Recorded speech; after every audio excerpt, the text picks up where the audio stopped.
What's up guys, Jordan here. Got a cool video for you today. I'm joined by Olly and Owen, who are two of my private coaching students. Actually worked with Olly for a very long time, helped him sign up his first ever clients. Olly then merged with another agency owner, Owen, who you're going to learn about in today's video. Now they've since scaled their agency to over $30,000 a month and counting. These guys are growing at a ridiculous rate, so I can't wait to go through their strategies that they're currently using to build their agency. Now quickly before we get into it, if you haven't already seen, over on my main channel earlier this week, I made a massive announcement. On this Black Friday, we are bringing out the Affluent Academy 3.0, our done with you mentorship program that helps anybody start and scale an agency to $10,000 a month in as little as 90 days. Now, we have just released the pre-application and we are only taking in 50 new applicants for the Academy 3.0. Those spaces will fill up incredibly quickly. So if you haven't already seen that announcement, go check it out after you've watched this interview. Sweet. Let's get into it. What point do you want to scale the business to? Have you set some financial goals? Our next financial goal is 50k for next year. Obviously, we want to be a lot further along than that, but there's no reason for that not to be possible by probably June.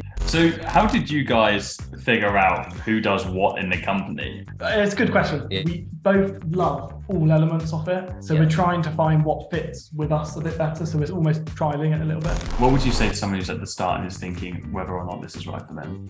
It is right for you. Yeah, it's definitely right. Absolutely everyone you know and ask, can you help? What's up guys, Jordan here. Today we are joined by Owen and Olly, the owners of Digital Cogs, members of the Affluent Academy. Actually started off as separate agencies, merged together. I want to unravel that story today. This has been a long time coming. We've been trying to arrange this one for a while, haven't we guys? So thank you so much for being here. We'd like to give people context, so it'd be great if you could bring everyone up to speed, maybe individually actually, on what happened in the run up to actually having that trigger point of wanting to start an agency for each of you. Yeah, absolutely. Yeah, Do you want to appreciate explain it. yours first? Yeah, thank you for having us. So I think from my point of view, I used to work for quite big agencies in the Southwest. I was working on a huge range of accounts. I think the tricky thing which I found was, it sounds quite bad, but when you see the bills that's going out on an agency and then you're doing all the work, I thought I wanted a bit of a bigger piece of the pie, really. So that's almost my point where I thought, right, let's fully go by myself. So I set up my agency, but really it was just a freelance digital marketer.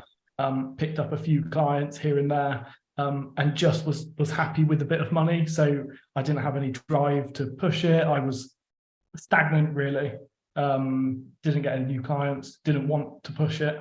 And then our paths did cross, but I'll let you go on your. Yeah, I mean, for me, it was slightly different. So I actually worked in-house as sort of like the marketing manager for a company. And I always got the opportunity by accident, really. Someone I knew someone who needed a website and digital marketing, and they just said, well, I know he works in that field. And that was my first client. And then it was just referral after referral after referral. And it's sort of, but I'd never had to do any outreach or grow or anything like that. I never tried it. So it was just sort of working on the clients that came to me. And then, like Olly said, our paths crossed on a client. So I think from memory, you were doing SEO and I was helping out with the website. So we ended up talking a bit, and we knew of each other before, didn't we? Just living in the same area. And so as we started working together, we just really enjoyed working together. And then that's the point where we sort of got to a crossroads and thought, do we either compete with the similar service in the same area, or do we go for it as just one agency and try and dominate the local area? Yeah, love that. That's awesome. So like you've both had a marketing background.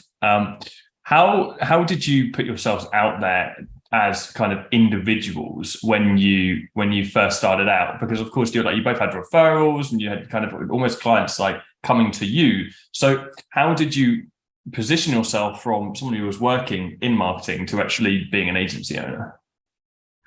To be honest, it felt quite natural. I think I personally went to every person I knew, family, friends, business owners, and just kept asking. I think my first client was, one of my dad's places of work, and they were happy for me to do some social media back in the day. And then it just almost snowballed from there. So people he knew, he just said, speak to Olly. I just didn't push it at all. It was all referral, strangely, for me. Mine was, to be honest with you, again, I'd had that referral of someone that just needed a hand, and he was a very, very social guy in the area, and we sort of got on really well. So straight away he was referring me into people. So I mean, and I just started introducing myself as my brand name rather than, oh, I'm Owen and I do marketing. It was, I had a website with a brand, and I had an email, a personalized email address. So if I emailed someone or spoke to them, it was as the brand and not just Owen. And then, yeah, that's just sort of like how the little reputation I had at the time started to grow as an agency and not a person. Yeah, it's interesting. I think it's so interesting speaking to so many agency owners who get started, how many people do really depend on referrals in those initial stages. Because I mean, many people get like that first client through outreach, for example, first couple of clients.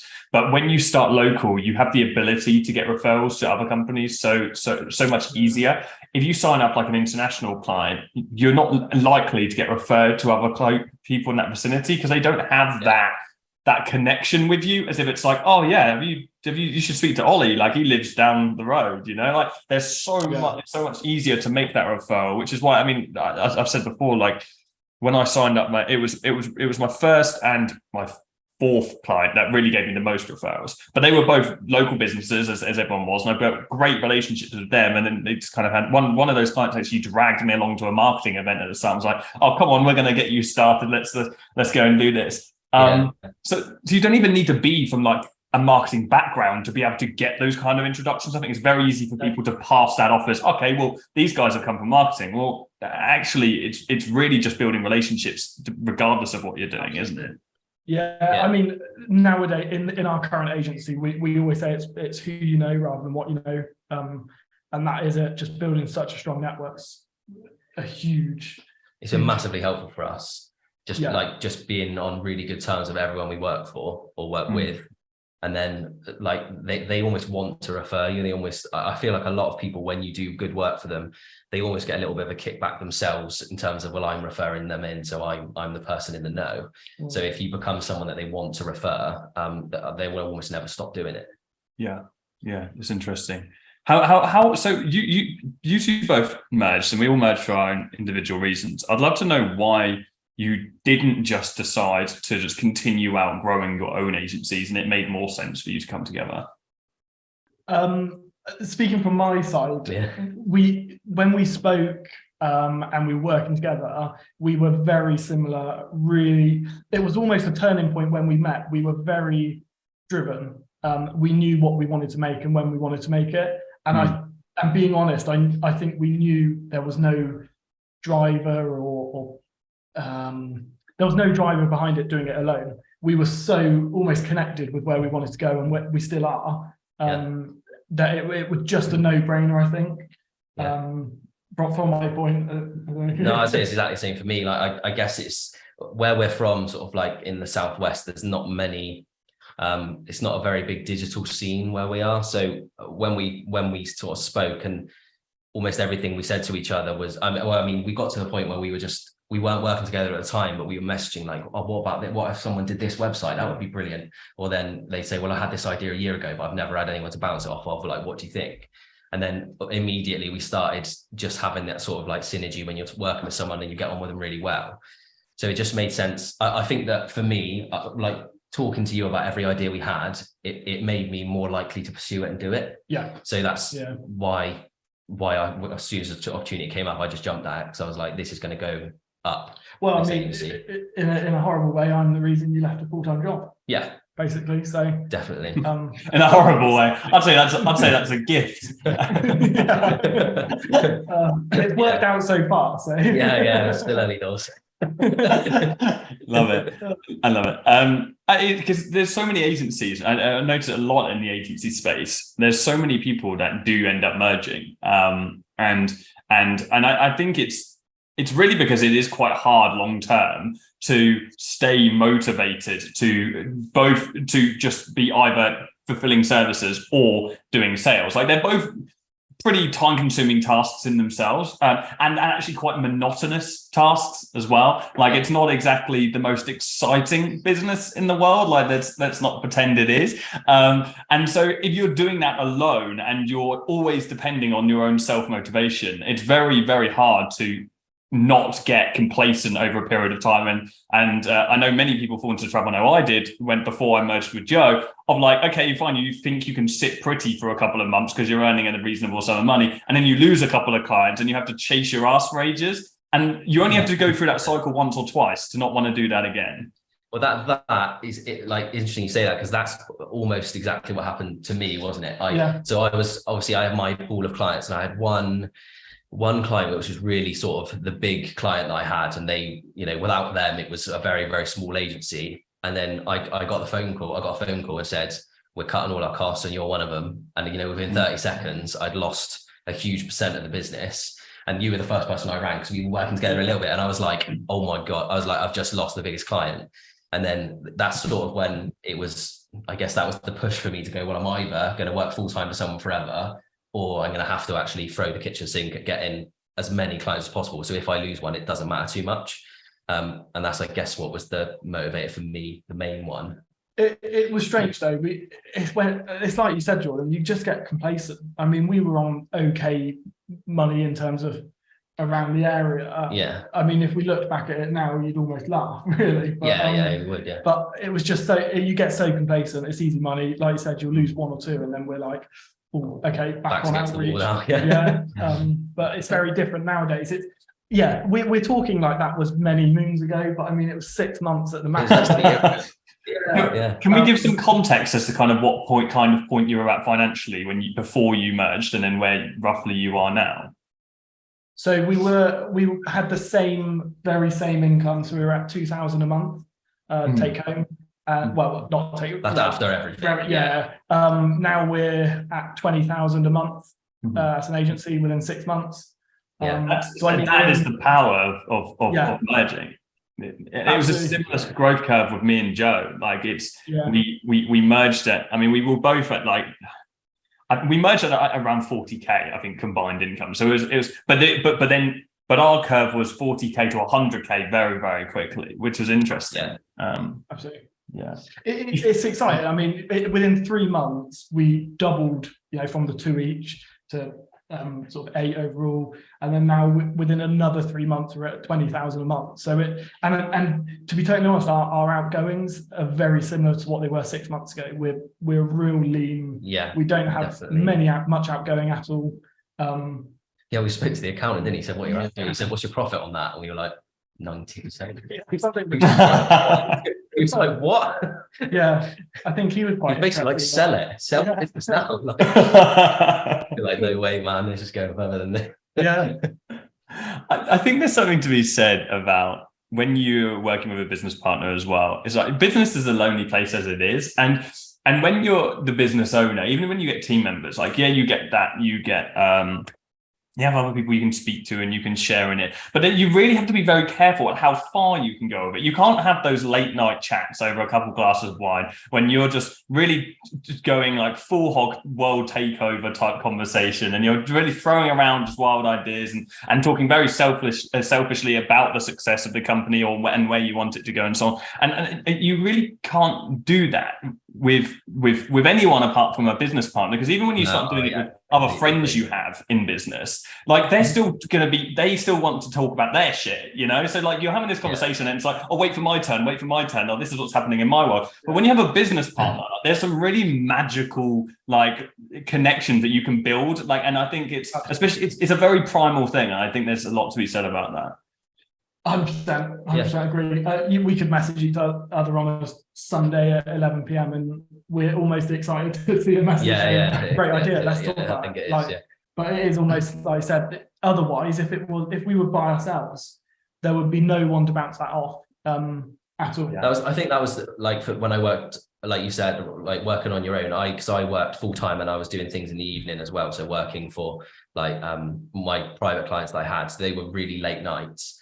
So it was late, no one else is up, and even if you did want to talk to anyone, they wouldn't listen anyway. But then literally first day working as a partnership, it was like, so finally someone gets it. So it was a bit of a like just in a click when it just happened. Absolutely. It's especially in a young company, like so much depends on the business owner for obviously direction and movement and where you're going, and I think certainly for me, and I know many other people, when you first hire and you're getting new team members, you always have that kind of like feeling of or that you really have that desire of, I want this person to be able to be like a copy of me. Like when we first started, like, let me copy this person and we can just start like growing a business together and do it. But it never actually ends up like that. It's kind of that you actually then like playing almost like this father figure, this parental figure of like, okay, it's like, where are we going, Dad? And it's like, oh shit, now I have the pressure of not only driving myself, but now driving this other person. And it isn't actually aiding me in this. It of course aids as far as productivity is concerned, but it doesn't aid you as well mentally as you would hope it does. But with a business partner, you have that, you can lean on each other for that mental support, which is something that you can't really do with team members. Because if you lean on your team members when you've had a stressful day and be like, fucking hell, the agency's fallen to shit today, what are we going to do? They're going to be worried that their job isn't stable, you know? So Absolutely. I mean, it's tricky sometimes. Even the good, if you share sometimes with staff, yes, they're excited, but you can tell deep down that they're almost like, it really doesn't make a huge difference to me. So in the highs and lows, I think sharing it, it's nice to be on the same level. I think that's a nice part of it. Yeah, because staff just get their bottom line, don't they? We say we've got this amazing new client, it's a big account for us, and they'll sort of go, well, that just sounds like I'm going to have to do more now. Like it's so, but with a business partner, it's different, and it's so different. Yeah, it's a difficult thing to face. So how did you guys figure out who does what in the company and who does do what in the company? It's a good question. Yeah, I was going to say it's something probably within the last week, and for the next week or so, we're trialing to sort of split our roles out. So we are trying to push into that COO role and the CMO. We're at the moment we're undecided. We both love all elements of it, so we're trying to find what fits with us a bit better. So we're almost trialing it a little bit. At the moment, obviously this week we started our new media buyer, so that's going to start saving us time. But at the moment we're still doing service delivery, outreach, management, things like that. So we're doing a lot, but it's almost this week is a turning point, I think. Yeah, as soon as our new media buyer started, well, it takes a little bit of effort and time to get them started and get them going and getting them around the accounts and things. But I think like we're feeling so positively about her that we think that will save us time. We can actually sit down and think about what we want to do individually. Because to be honest, since we started, it was just, we've got to do what we already have for our existing clients. And then as they came in, it was just like, right, who's free to do this? Are you or not? Or am I doing it? It was just all hands to the pumps 24/7, basically. Yeah. We weren't expecting the growth as quickly as we got it. It's great, like at the initial stages, but then when you're starting to manage the team more and there's more complexity to the clients and so on, then it's very difficult to just day by day be like, oh, what are you doing today? Or how much time have you got? You know, Absolutely.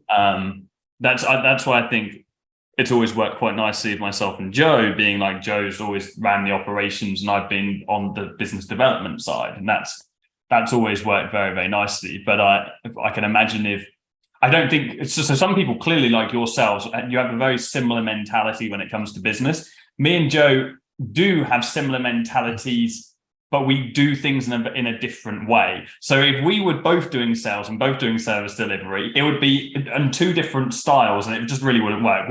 I'd be telling him how to do his job all the time and he'd be telling me how to do my side, and actually would probably end up falling out. Whereas you guys are kind of almost in, I would say actually probably a unique position where you can both do the same shit without clashing heads. Absolutely, because I mean, everywhere you hear, and I know it's a fair point, but everywhere you hear says, don't go and partner with someone that does the same thing as you. I think that's it, isn't it? But we are very similar. I think it's just our mentality that we're not precious on what we do. So if I said I want to do that, Owen's not precious. If you say the same, we're just not precious. We know the end goal, and I think that's ultimately, I think because our end goal is the same, and I know that Ollie has exactly the same intention that I do. So if Ollie, and I trust that whatever he does will be a move to get to where we want to go. So if he says that I really believe in doing it this way, that's fine. But I trust that you're doing the right thing for both of us. Hopefully you think the same. Well, yeah, Yeah, that's great. I was expecting you to jump in a bit more. just a bit quicker under there. the table. But no, I think we just got each other's back, and I think Yeah. you know, if you said you wanted to do something and you said that's what I want to do, yeah, crack on, do it. Yeah, absolutely. Love it.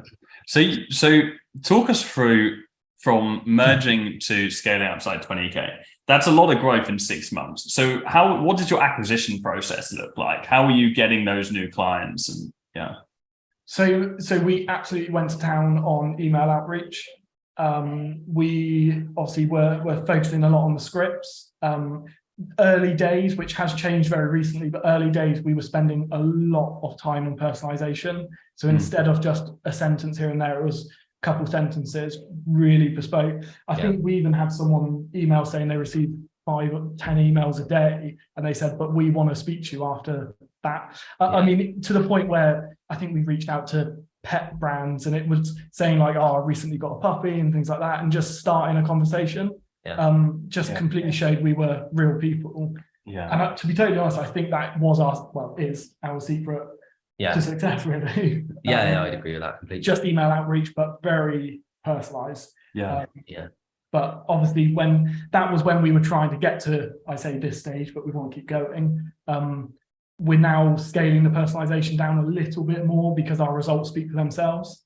But I think it's still working really well. So. Yeah, I think we're going after more numbers now. Like, 'cause obviously the more personalization you put in, the less you can send, because the time it's time consuming. So I think now we're, like Olly said, we've got the results to sort of back us up a bit more, scale down the personalization and send out more, still tailoring them, but just not quite as much. So that's sort of like the next step, isn't it, for us? Yeah. There definitely is a fine line, because you guys are in the e-commerce space, aren't you? Yeah. So email outreach e-commerce is within the agency space, at least, probably the most saturated, most competitive environment, isn't it? Like e-commerce brands are being hit all the time, but it's really the main thing that works right now when it comes to e-com. So there is that fine line between personalizing enough, but also being able to send a good quantity. I would love to hear, so keep me updated, like what kind of your numbers are over a period of time. If you're tracking on like the micro data of like your positive response rates and so on and so forth, over a period of time, the hyper personalization versus what you now do with the less personalized stuff. Like when I say less personalized, for anyone who's listened to this, for context, like I'm still, at the very least, if you're reaching out to e-commerce brands, you still need to put like a unique product or something unique to that individual that only you could say to them. I think a lot of people sometimes hear personalization and they think that means they could say a compliment but actually they're just being really sneaky and be like, oh, I love your brand and your website. That's not personalization. Anything that you could say to anybody is not personalization. It needs to be something that very specifically can be said to only that individual. And they can look at that email and be like, wow, this person actually made some effort. I think that there is huge merit in doing the super, super, super personalized thing where you do a couple of lines. Of course, you can do less quantity, and it does cost you more to do that because you're going to need to hire someone in the UK, really. Because we tried doing that in like the Philippines and elsewhere, and it doesn't matter how articulate that individual is. There are certain writing styles that you can only really achieve when you've actually been in a culture and lived in a country for like your lifetime, you know? And I think unless you're a very rare individual. It'd be interesting to see how you get on with that. Yeah, it's something we've not actually considered just yet, because at the moment we're operating for scale. We're trying to get through it's still personalized, but it's very much a numbers game now. But like you said, it would be very interesting. And the whole personalization, like you said, needs someone England based. It's got to be just a native language, isn't it? Like you say, people that have learned English, no matter how brilliant their English is, sometimes there are just certain phrases that they word differently to how an English person would, and people are so like with it now, they will just see right through it. So it's a tricky balance, but hopefully we'll spend a bit more time on doing it, then it'll be all right. For sure. So you guys have gone down the physical office route, haven't you? So talk me through your thought process there and why you decided to go office space instead of like staying a virtual company. To be honest, we're a bit of a hybrid company, I'd say. We have got a physical office, but we are very much that staff we hire don't have to be local. We've only, there's 5 of us and 3 are local, I guess, so 2 aren't. But I mean, the office is there if they want to use it. We always use it. Yeah, they don't have to, do they? Yeah, most of the time they work from home. To be totally honest, we went down that route more for culture. We want them to know that we trust them and them trust us. So as long as the work gets done, we're happy, and at a level that we're happy. But yeah, to be honest, the office is more there if they want to come in and get away from probably more their other half, really, I'd say. But no, it's more just a location for us to get no distraction. So I think that's probably the key. Plus, I think Ollie and I, we do bounce off each other quite well. So I think, and that works best when we're together. Yeah. Because when we work, I mean, we've had a bit of time like a few weeks ago when we both had COVID and we worked at home. We were just on the phone for like 2 hours talking about what we're going to do next for this client, what this campaign needs, what this person needs to get this campaign done on behalf of the business. And it just, we could have had that conversation so much quicker in person. Yeah. So it just works for us. It's just the way it works best. I resonate with that because there's so many times, if me and Joe obviously speak every single day via Zoom, like every day without question. But sometimes there's like a concept or sometimes there's something you need to sort where Zoom just doesn't, it's not efficient enough. It's like you're sitting there and you're looking at the screen and, you know, like you feel awkward when you're sat on Zoom and you're like trying to think of something and you're trying to figure shit out. Like you don't just sit there in silence writing down for ages, but like in person, you can communicate in a completely different sense, right? You can feel the energy of someone. You can bounce off each other a lot more. It's really hard when you're talking to like a camera or talking to a screen to do that. And so when shit hits the fan, basically, we're like, right, Peterborough, which is like some place which is like 2.5 hours between both of us. So it's right in the middle of both of us. We drive to this hotel and we sit in this hotel lobby, which is actually quite nice. And we sit there and we get shit done. There's stuff that in theory you could sort out over Zoom, but we just physically can't because it doesn't feel the same. So I certainly see how beneficial it would be to have an office space, just even for the founders, just to get those ideas across more than anything else. So, or being at like the start, I guess, of an agency, like in terms of time, like we're still only 6 months in, being in the same room as each other and having those conversations face to face is a lot more beneficial than having them over Zoom. I think later on, you know, we might be able to say, well, things are a little bit more automated now. We can spend less time in the office together. But right now, it's almost every day we have to talk about something in terms of like to grow the business. So just now, especially at the start, it's just where we need to be really. Yeah, for sure. No, I completely understand. And what about the people that are working from home now? How are you managing their workflow and actually making sure they're getting shit done? Yeah, it's something we had found tricky, but we've now got a project management system in place.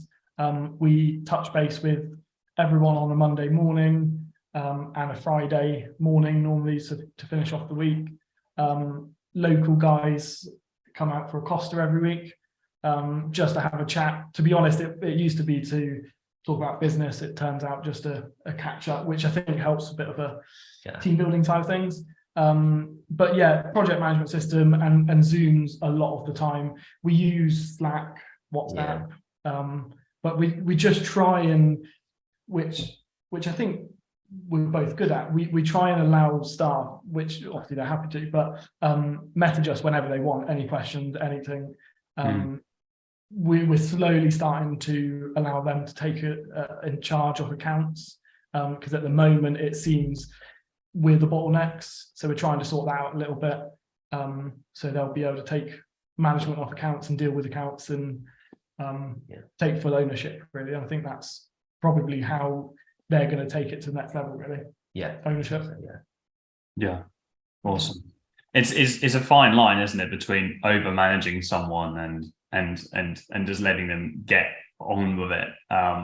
Because ultimately it's so easy to fall down this trap of spending all of your day just talking to other people, and then you get the end of the day and you're like, wow, I've literally just done tasks on behalf of other people all day today, which can be very frustrating. But it's part of the parcel, isn't it? So At the stage that you're at right now, you're at 20k. What point do you want to scale the business to? Have you set some financial goals? Our next financial goal is 50k for next year. Yeah. Obviously, we want to be a lot further along than that, but how it's going at the moment, we don't see that. Well, there's no reason for that not to be possible by probably June. Yeah. Halfway through next year, and then it will just keep going and going. And we'll reevaluate that. Yeah. But 50k is the next goal, and I think it's all obviously very good to have this financial goal, but we're very conscious that we don't want our overheads to start going in the same direction. So I mean, we want to keep a lean agency. Yeah. But financially very, very well. Yeah. And I think, like you say, like with the staff and things like that, we didn't want to, like, because you can grow too quickly. And so I think if we did say, right, we're just going to go absolutely mad on getting to 50k, and we didn't have processes, we didn't have the right people in place, and we didn't have anything to sort of back it up with, it would be a house of cards. By the time if we did get there, it'd be a house of cards when we did. So we have sort of, like Ollie said earlier, we've taken our sort of a step back from outreach just ever so slightly, just to make sure we've got processes, project management, got the right people in place. Then we'll turn it back on to where we were outreaching that got us to this point.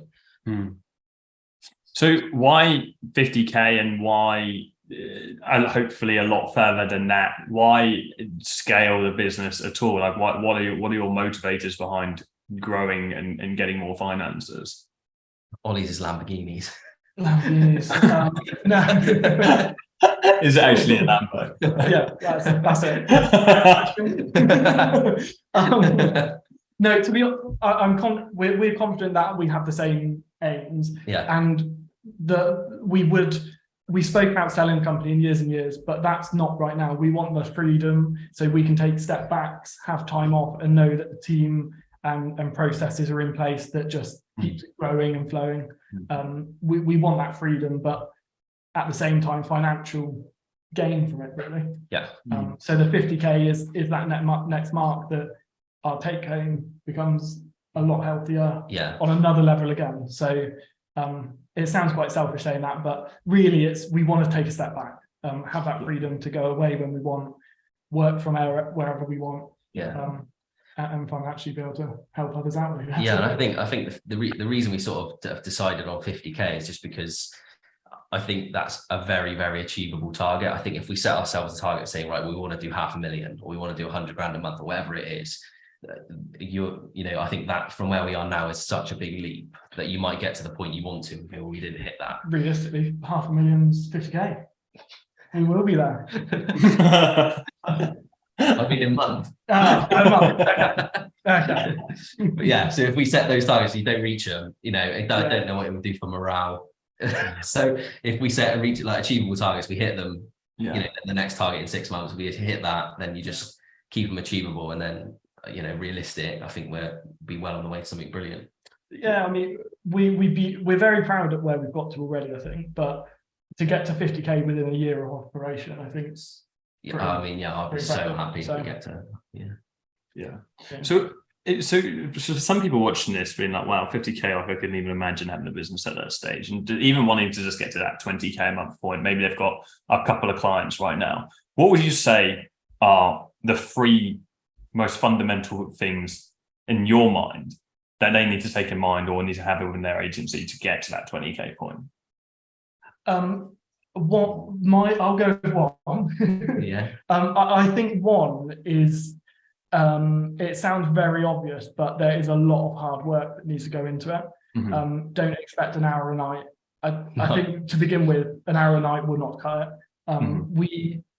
Before we joined forces, we were working stupid hours. And I'm not saying that's the way to do it, but it needs a lot of hard work, and almost not giving up on it, I think is quite key, because the amount of sort of pushbacks you get from outreach and things like that is just, it can be quite disheartening. But then when you get that one that signs up, it just sort of ignites that fire, and then you keep going. But firstly, I'd say hard work, graft.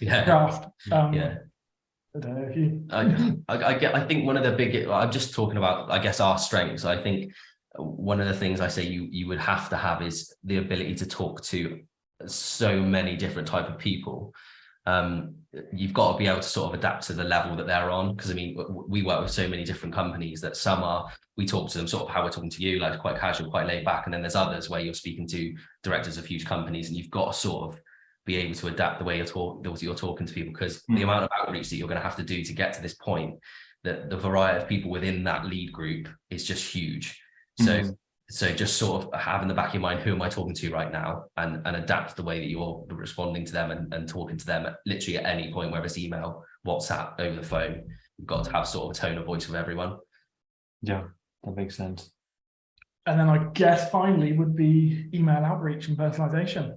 Yeah, well, yeah, I think we've proven that a good personalized email can make quite a big agency. And I think, yes, it might be a saturated market, but if you're that one who's personalized it so much different, so better than someone else, you'll be the one that sort of gets the meeting, really. So, but obviously from the outreach, we don't push signing up for our services. We are a bit more laid back, casual, let's have a chat. And that's where because we're very confident, as soon as we get someone on the phone, 90% will sign up.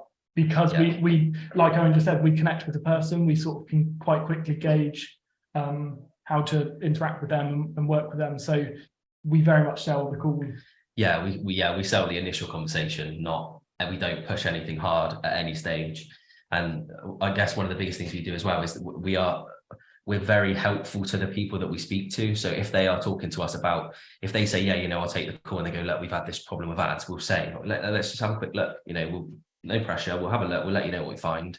And then I think immediately that does build trust with us. Yeah. Because I think a lot of the time you can go in and say, oh, that's awful, we can fix it. Or, your last agency's really done you over here.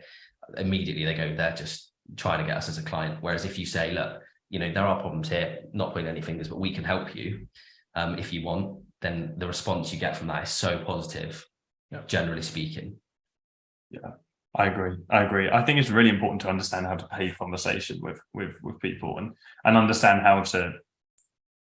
how you're coming across. I think that a lot of people that haven't really been in any sales-based industry before, I think that's probably one of the biggest things that they struggle with initially is understanding communication styles, and is understanding, like you said, understanding how to speak to a variety of people as well. And if you can do that, like I used to say this thing, it's like one of the things that I pride myself on is that I could speak to I don't know why I actually, thinking of what I said, like it actually sounds quite arrogant, but I used to say anyway that I can speak to a millionaire and I can speak to a homeless guy, and I'll be able to get on both and resonate with both equally.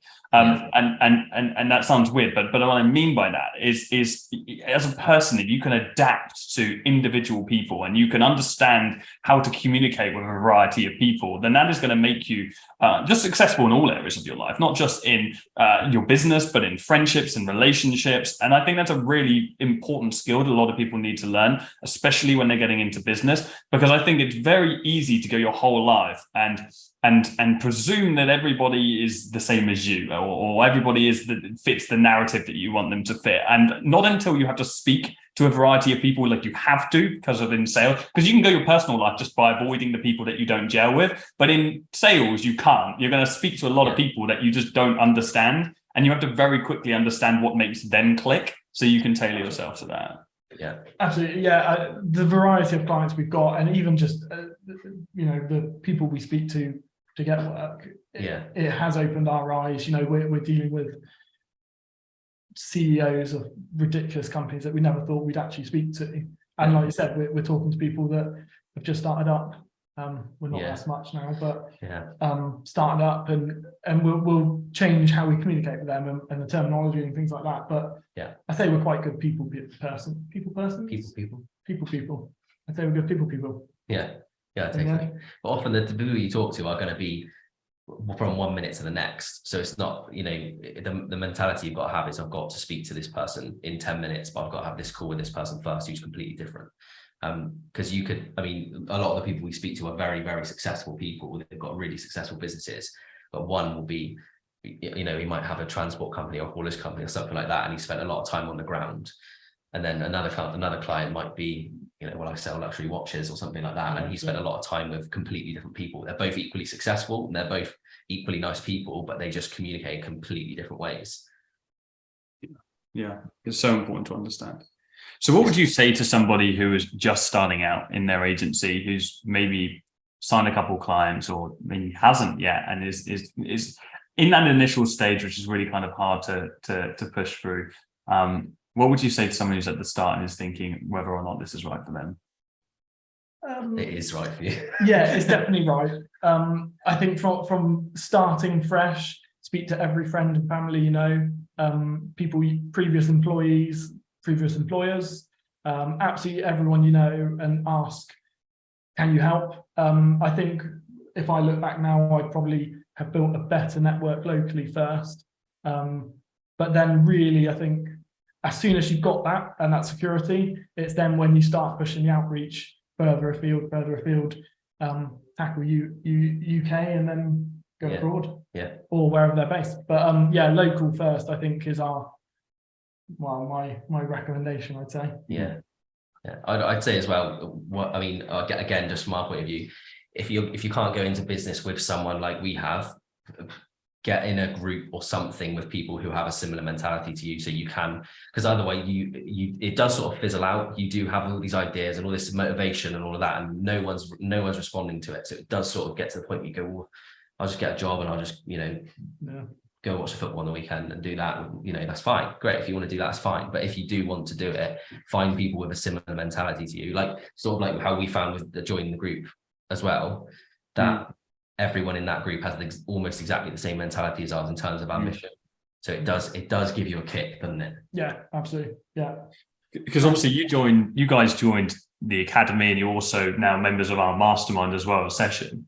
How have you found being around other agency owners in general? Do you find that you spend a lot of time looking at other people or speaking to other people? How has being part of a community been for you guys?